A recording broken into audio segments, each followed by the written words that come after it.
Welcome back to our channel Sudha's creative vibes. అందరూ ఎలా ఉన్నారండి? నేనైతే చాలా బాగున్నాను.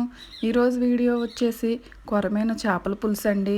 అది ఎలా చేస్తాను నేను అనేది మీకు చూపించేస్తాను, చూసేయండి. స్టవ్ పైన బాణీ పెట్టేసి పులుసుకి సరిపడినంత ఆయిల్ వేసుకోవాలి. పులుసుకి కొద్దిగా ఆయిల్ ఎక్కువే పడుతుందండి, కొద్దిగా ఎక్కువ వేసుకోవాలి. అలానే అందులో దాల్చిన చెక్క, ఇలాచి, లవంగం వేసి అవి కొద్దిగా వేగిన తర్వాత పచ్చిమిర్చి వేసుకోవాలి. చేపల పులుసుకి మాత్రం చిన్నవి మాత్రం పెట్టుకోవద్దండి, బాణీ పెద్దయ్యే పెట్టుకుంటే ఏమవుతుందంటే ముక్క పోకుండా చక్కగా బాగా ఉడుకుతుంది. ఒకదాని మీద ఒకటి అలా వచ్చేస్తే ఏంటంటే మనం తీసి పెట్టుకోవటానికి కూడా ఇబ్బందిగా ఉంటుంది, ముక్క నలిగిపోయి అలా బాగోదు.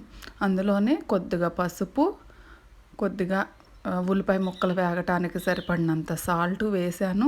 ఆ ఉల్లిపాయ ముక్కలు బాగా వేయించుకోవాలండి. మూత పెట్టేస్తే వేగిపోతాయి. అవి వేగిపోయిన తర్వాత అల్లం వెల్లుల్లి పేస్ట్ కూడా బాగా వేయించాలండి, లేకపోతే అది పచ్చివాసన వస్తుంది. పచ్చివాసన రాకుండా బాగా వేయించుకోవాలి. ఆ వేగిపోయిన తర్వాత అందులో మనం ముక్కలు ముందే కడిగి పక్కన పెట్టేసుకుంటాం కాబట్టి చేప ముక్కలు అవి వేసేసేయాలండి. చింతపండు కూడా నేను ముందే ఉల్లిపాయ ముక్కలు కట్ చేయడానికన్నా ముందే నానబెట్టేసి పెట్టుకున్నాను. కొద్దిగా ఎక్కువే పడుతుందండి చేపల పులుసుకి చింతపండు పులుసు, లేకపోతే తీయదనం వచ్చేస్తుంది పులుసు అనేది. ఇప్పుడు అల్లం వెల్లుల్లి పేస్ట్ వేగిపోయింది కాబట్టి అందులో ముక్కలు వేసేసి అలా కతిపించాలండి. ఇందులో గరిటె మాత్రం పెట్టకూడదు, పెడితే ఖచ్చితంగా గరిటె అనేది పెట్టకూడదు. పెడితే మాత్రం ఖచ్చితంగా ముక్క చిదిమిపోతుందండి. ఇప్పుడు పులుసుకి సరిపడినంత కళ్ళుప్పు వేసుకోవాలి. సాల్ట్ కన్నా కళ్ళుప్పు అయితే చాలా మంచిది, లేని వాళ్ళు సాల్ట్ వేసుకోండి. అలానే కారం కూడా ఎక్కువే పడుతుందండి. పులుసుకి ఎక్కువ పులుపు, ఉప్పు, కారం లేకపోతే చేపల పులుసు అనేది నీసు వాసన వస్తుందండి, తినలేము. అందుకని చెప్పి ఉప్పు కారాలు మాత్రం మీరు రెగ్యులర్గా తినేదానికన్నా కొంచెం ఎక్కువగా వేసుకోండి, కొంచెం ఎక్కువ ఉంటే బాగుంటుంది. ఇప్పుడు అందులో చింతపండు పులుసు కూడా పిండి పక్కన పెట్టేసుకున్నాను, అది పోసేస్తున్నాను. చింతపండు పులుసు ఎక్కువ ఉంటే మొక్కకు పీల్చేసి ఉప్పు కారాలు పీల్చి చాలా బాగుంటుంది. అలానే మార్నింగ్ మనం చేసుకున్న దానికన్నా ఈవినింగ్కి ఇంకా బాగుంటుందండి చేపల పులుసు అనేది. పాతకాలంలో అయితే నైట్ టైం వండేసి నెక్స్ట్ డే వేసుకునేవాళ్ళు. ఇప్పుడు మనం అంటే ఎప్పుడు చేసింది అప్పుడే వేసుకుంటున్నాంలేండి. అలా కలిపేసుకోవాలండి. బాగా కలిపేసిన తర్వాత కొద్దిగా వాటర్ పోసుకోవాలండి. కొంతమంది ముక్క తొందరగా ఉడికిపోతుంది చేప అనేది, ఎందుకు ఎక్కువ వాటర్ అని చెప్పేసి ఎక్కువ వాటర్ పోయిరు, ఓన్లీ చింతపండు గుజ్జు ఉన్నంత వరకే వేస్తారు. అలా కాకోకుండా ముక్క మునిగే వరకు వాటర్ పోసి అలా ఉడికించండి. ముక్కకు ఉప్పు కారాలు పట్టి వెంటనే వేసుకున్న టేస్ట్ చాలా బాగుంటుంది.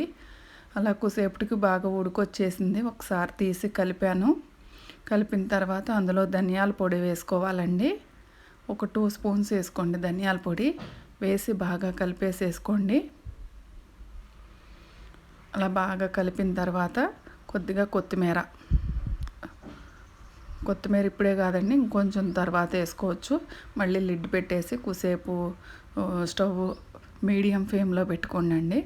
చాలా వరకు ఉడికిపోయింది, దగ్గర పడిపోయింది పులుసు అనేది. ఇప్పుడు అందులో మనం కొత్తిమీర అనేది వేసుకోవాలి.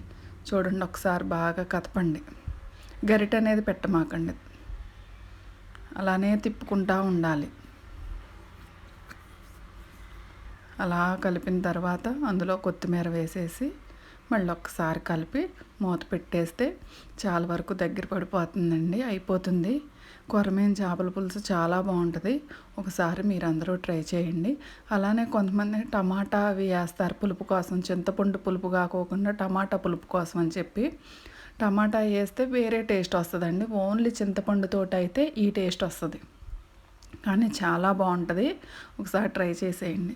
ఇది చూసారా ఎలా వచ్చిందో, ఆయిల్ పైకి వచ్చేసింది కదా, అలా వచ్చేసింది. చాలా వరకు అయిపోయిందండి. ఒకసారి కతిపేసేసి ఒక్క 2 మినిట్స్ 3 మినిట్స్ ఉంచితే సరిపోతుంది. అంతేనండి, కర్రీ రెడీ అయిపోయినట్టే. చూడండి, ఒకసారి ట్రై చేయండి. నా వీడియోస్ నచ్చినట్లయితే లైక్ చేయండి, షేర్ చేయండి, సబ్స్క్రైబ్ చేసుకోండి. బాయ్ అండి.